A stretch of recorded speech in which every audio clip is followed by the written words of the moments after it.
Reading skills means reading louder, with clarity, with punctuation.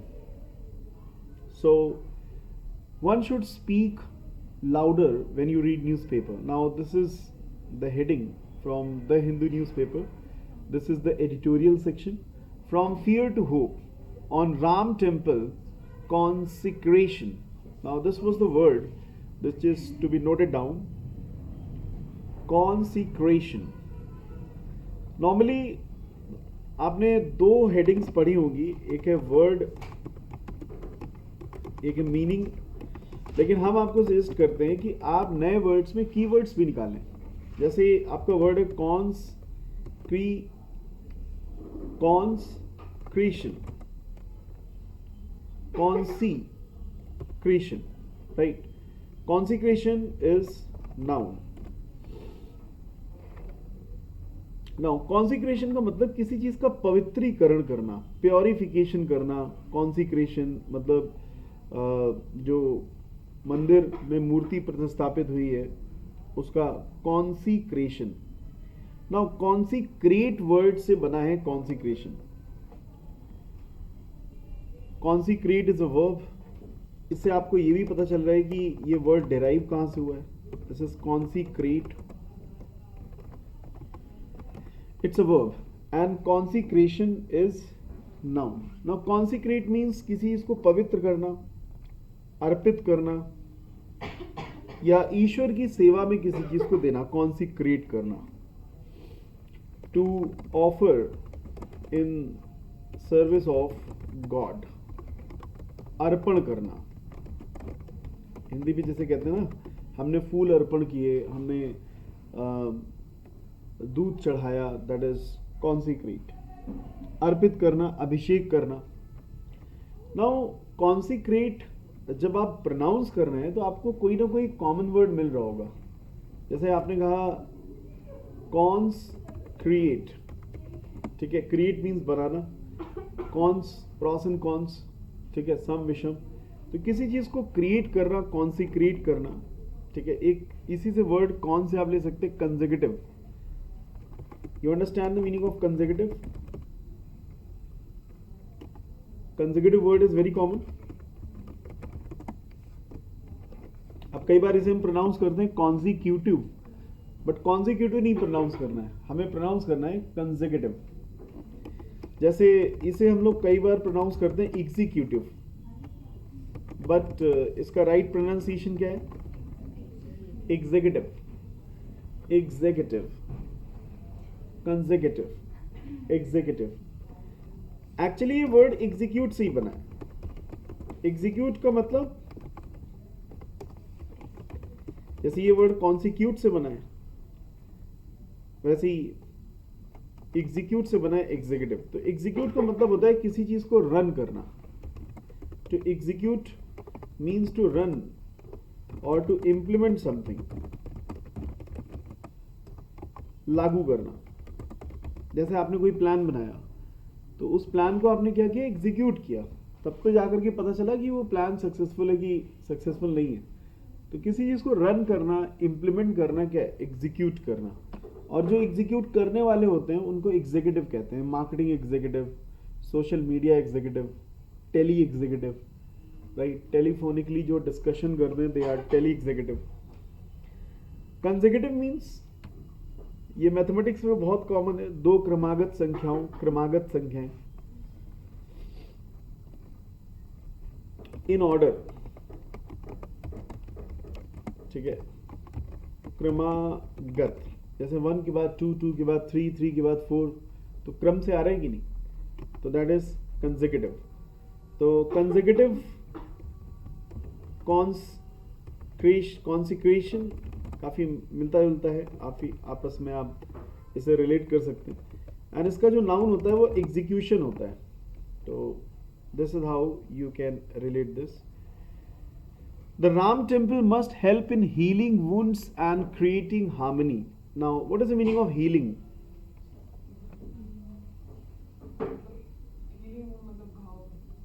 To calm. Heal means to calm, right. किसी को काम करना, सूद करना. soothing, calming, right? That is heal.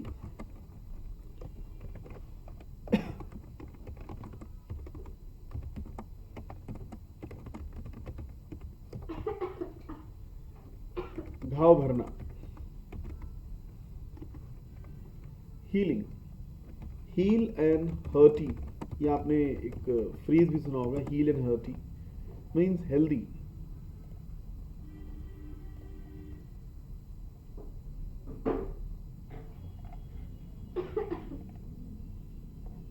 Heal and hurty. And there is a word convalescent. You know this word? Convalescent. Convalescent is an adjective. And convalescence is its noun. Convalescently.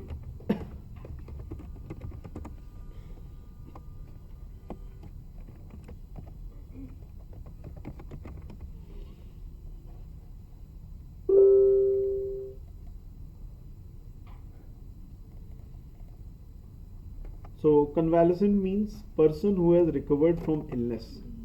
Like you are ill, so now you have recovered, right? Person who has recovered from illness, convalescent, can get well soon. अब देखिए convalescent में can well soon ऐसा word मिलता जुलता लग रहा है कि नहीं? convalescent बोलने में तो can get well soon, convalescent ऐसे इसको रिलेट कर सकते हैं. या So here we go with this passage. From fear to hope, on Ram temple consecration. The Ram temple must help in healing wounds and creating harmony. Harmony everybody knows? Shanti. Like peace and harmony. Sukh Shanti. ये word काफ़ी common रहता है. Peace and harmony. Harmony का मतलब है लोगों के बीच में अच्छी feelings होना, सौहार्द होना. Sukh Shanti, peace and harmony.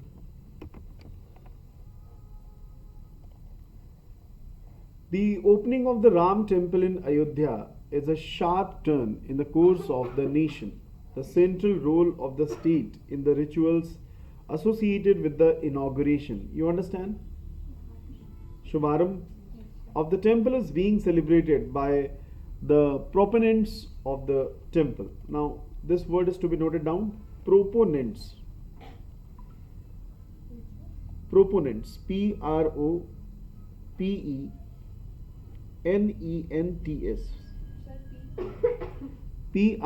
Proponents.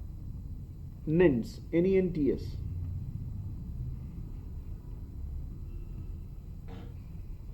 Proponents.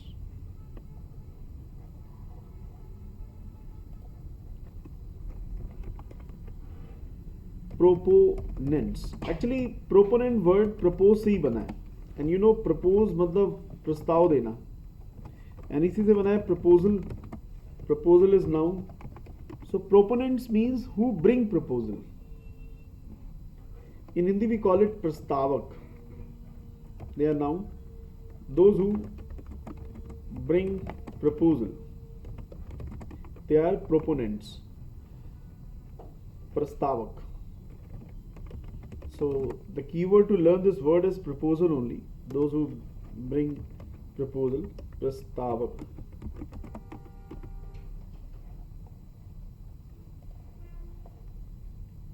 While its opponents, now opponents will be its opposite.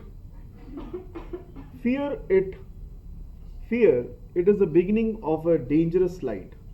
Two divergent visions of the Indian nationhood inspire the two sides. The inauguration of the temple marks a definitive milestone, if not a comprehensive victory. You understand the meaning of comprehensive? Exams में भी comprehension आता है, comprehension passage आता है ना. तो आपको पता है बेसिकली जो इसका ओरिजिनल वर्ड है वो क्या है? नहीं, कॉम्प्रीहेंड।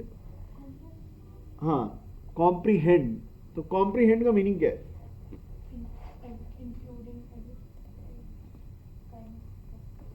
इंक्लूड करना। ओके, और भी बताएगा कॉम्प्रीहेंड का मीनिंग क्या है, क्योंकि अगर कॉम्प्रीहेंड आप समझ लें तो कॉम्प्रीहेंशन समझ जाएंगे।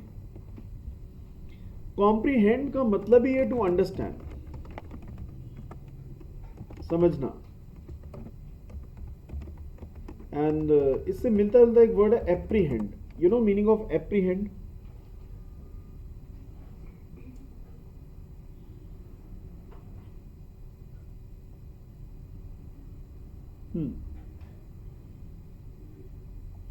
एप्रीहेंड का मतलब होता है किसी को डराना, और इसी से बना है apprehension.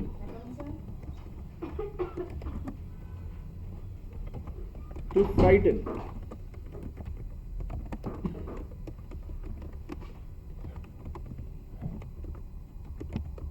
Apprehension. Now this word comprehensive, जो कि कॉम्प्रिहेंड, कॉम्प्रिहेंशन से बना है, और ये एडजेक्टिव है। और कॉम्प्रिहेंड का मतलब है किसी चीज का बहुत ही ज्यादा विस्तृत होना, वास्ट होना। Like in Hindi we call it व्यापक, विस्तृत, कॉम्प्रिहेंसिव। सो कॉम्प्रिहेंशन तो विस्तृत होता ही, in which lot of things are there and you need to understand. And as a noun, comprehension means समझ, अंडरस्टैंडिंग जिसे कह सकते हैं, समझ।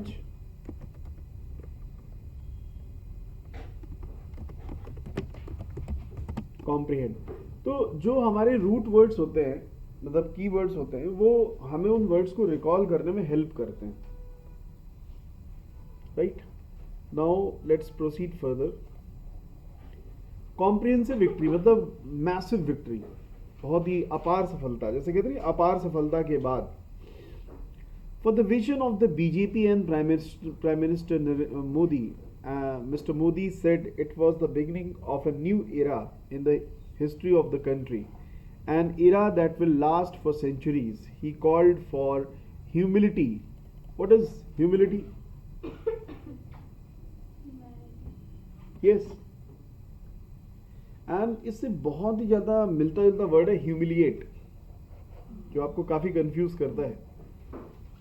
तो humiliate means,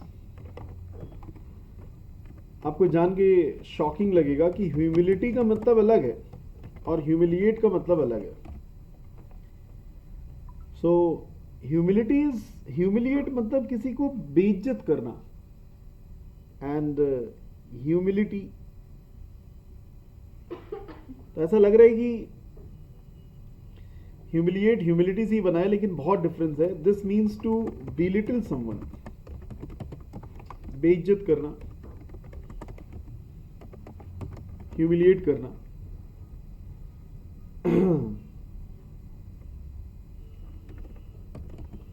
एंड ह्यूमिलिटी मतलब निम्बलनेस, politeness, Namrata.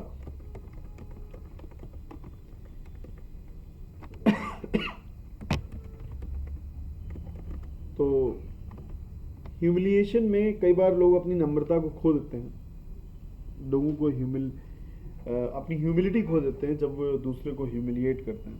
So they should not do this. Alongside the celebration of victory and invoked, you understand invoked?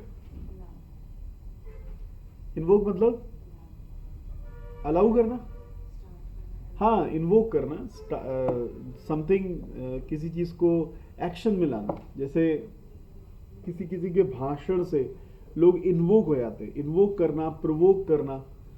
तो provoke, invoke एक ही है। प्रोवोक का मतलब उकसाना। Provoke is a verb. This means invoke और encourage, उकसाना।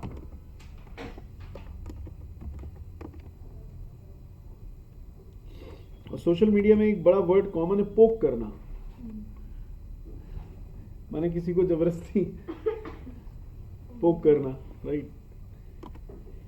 तो एक बात और है, इर्क एक नेगेटिव वर्ड है। क्या आप जानते हैं इर्क का मतलब क्या होता है? एक होता है उकसाना और एक होता है भड़काना। दोनों में बहुत अंतर है कि नहीं? तो इर्क जो होता है वो नेगेटिव सेंस में होता है, और प्रवोक जो होता है वो पॉजिटिव सेंस में होता है। जैसे मान लो किसी ने किसी को इर्क किया, इसका मतलब उसने नेगेटिवली उन चीजों को काउंसिल किया। Now let's proceed further. Universality of the spirit of Ram that encompasses all of the humanity. What does encompass? Note it down. ENCOM. Encompass.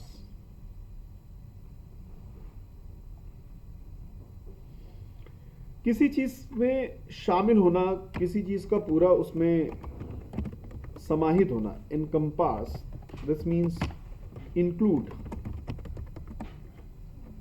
शामिल करना। तो इसको कंपास से हम लोग रिलेट कर सकते हैं। कंपास ऐसे करके जब आप करते हैं तो कई चीज़ों को इंक्लूड करता है कि नहीं? एनकंपास माने उन चीज़ों को समाहित कर लेना। जैसे reading newspaper will encompass many new words to you. Portray means show करना, ठीक है। Portraying the temple as a link between India's rich cultural inheritance and ambitions for the future. You understand inheritance, विरासत। Ambitions means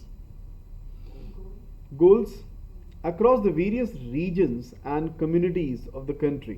Mr. Modi exhort, note it down, EXHORT.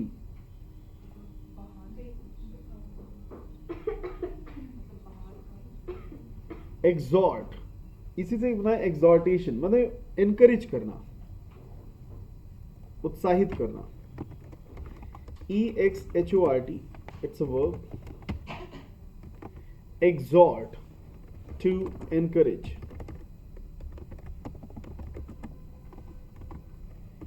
Now there is a word exhilarate. You know meaning of exhilarate? इसका noun है exhortation. This is the noun, exhortation.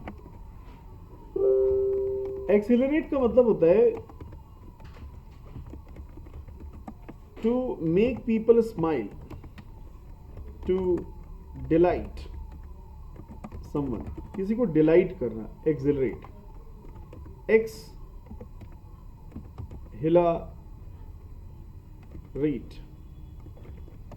अपने ex friend से मिल करके काफी ज्यादा लोग खुश हो जाते हैं कि नहीं? Exhilarate. When people meet their ex friends, they are exhilarated. Fellow citizens, to think big and work purposefully for progress. Ram Rajya has had multiple imaginings. Imaginings आप समझते हैं? Imagine से बना है imagining.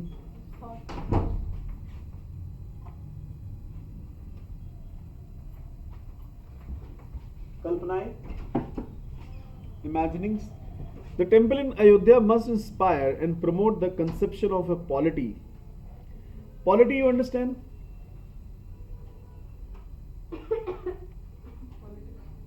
नहीं, वो ये पॉलिटी वो पॉलिटिक्स वाला नहीं है।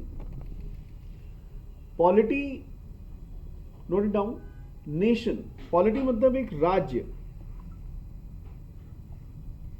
POLITY, polity. राजतंत्र, राज्य शासन। एक राज्य की व्यवस्था, दिस इज पॉलिटी। ये आपका सब्जेक्ट है जिसमें आप पूरा पढ़ते हैं कि किस तरह से राजतंत्र बनता है, कैसे इलेक्शंस कराए जाते हैं। So it's a noun and this means system of a state, राज्य व्यवस्था।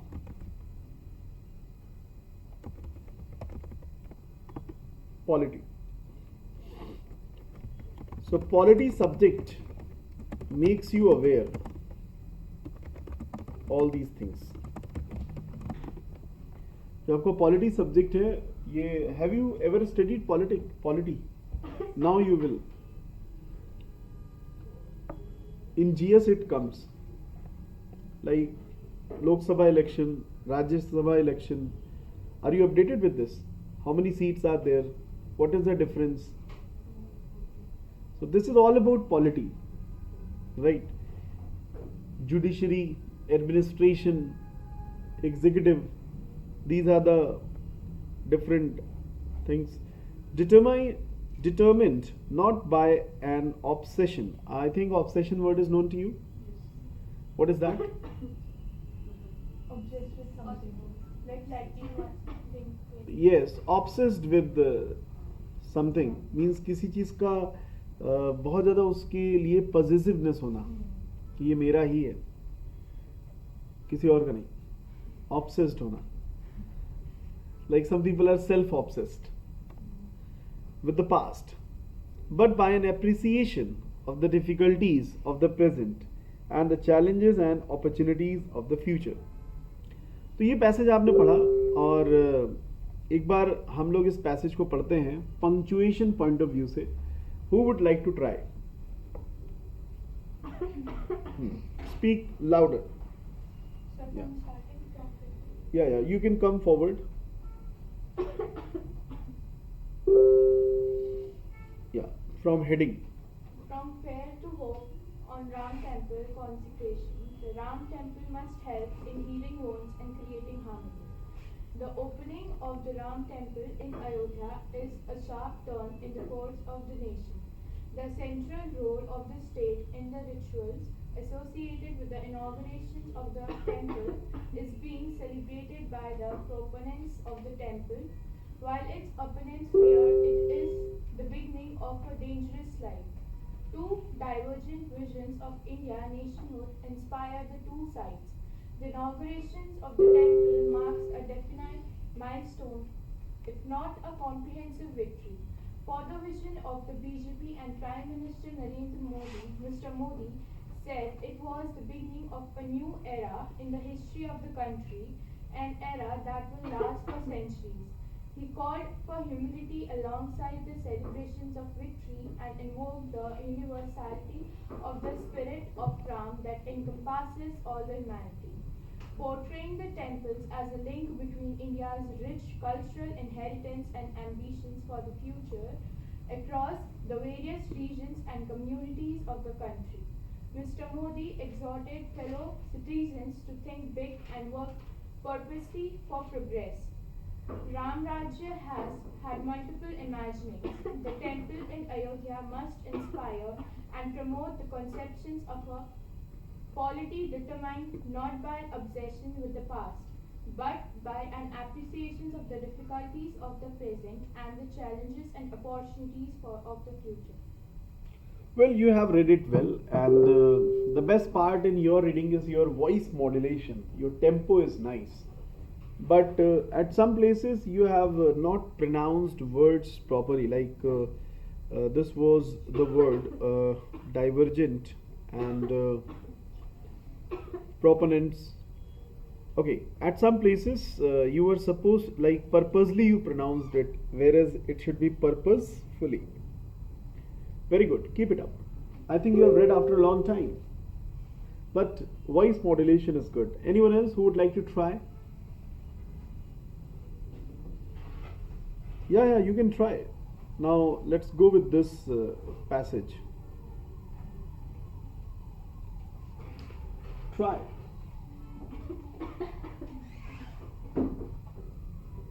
The Prime Minister also noted the fact that the temple was facilitated by a judicial decision.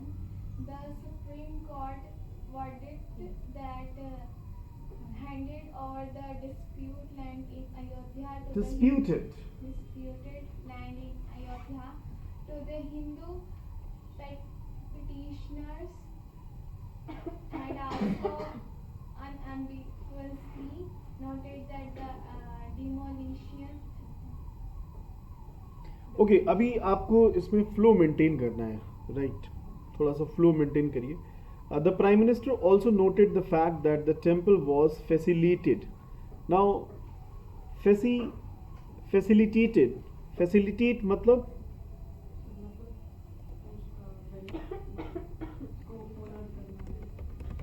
हाँ जैसे facilitate is a verb yes facilitation facilitation and इसी से मिलता जुलता एक word होता है फेलिसिटी एंड फेलिसिटेशन वो होता है जो आप कह रहे हैं फेलिसिटेशन किसी को ऑनर करना तो फेलिसिटी का मतलब होता है happiness Felicity is happiness.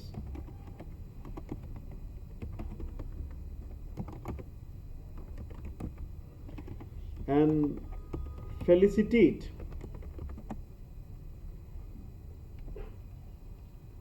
Felicitation. This means to honor someone.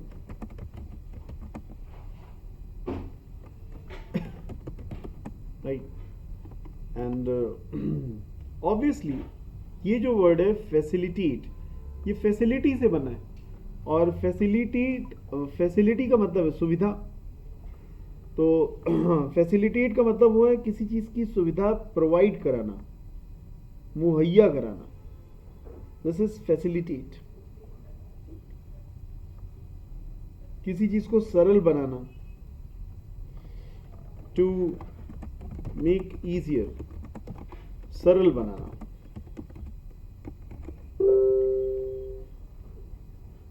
And कई बार फेलिसिटी और फैसिलिटी में बड़ा कंफ्यूजन हो जाता है तो दोनों में हमें ध्यान रखना चाहिए कि फैसिलिटी इज सुविधा एंड सुविधा वही है जो सु प्लस विधा मतलब सु माने सरल विधा मतलब किसी चीज का होना जो किसी चीज को आराम से प्रोवाइड करे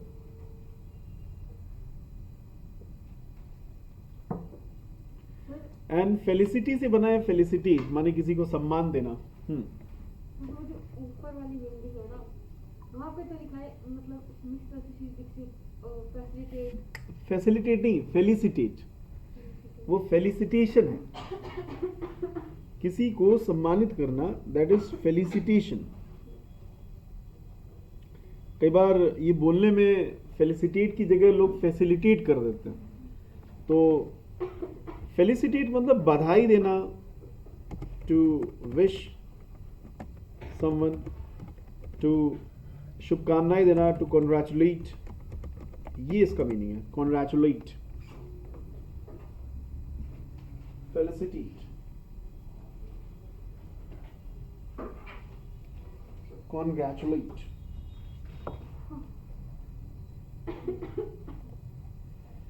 by a judicial decision the Supreme Court verdict you understand verdict is judgment फैसला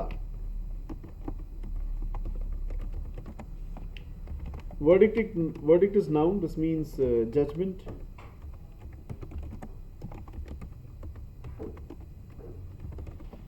verb plus dict माने डिक्ट करना डिक्टेशन देना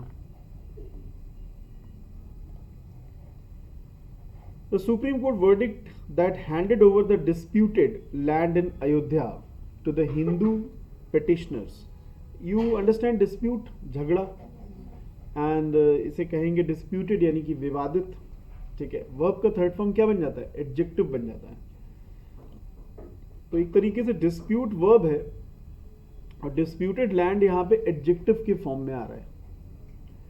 And petitioner का मतलब याचक जो उस चीज़ को चाहते हैं, तो पेटिशन का मतलब रिक्वेस्ट होता है एंड पेटिशनर का मतलब रिक्वेस्ट करने वाले, याचक। एंड पेटिशन वर्ड आपने बहुत अच्छे सुना होगा कि इसके लिए पेटिशन दायर की गई है। Unambiguously, now the word is ambiguous. ये एक रूट वर्ड है, जहां पे भी एम्बी वर्ड आ जाएगा उसका मतलब बोथ हो जाएगा, दोनों।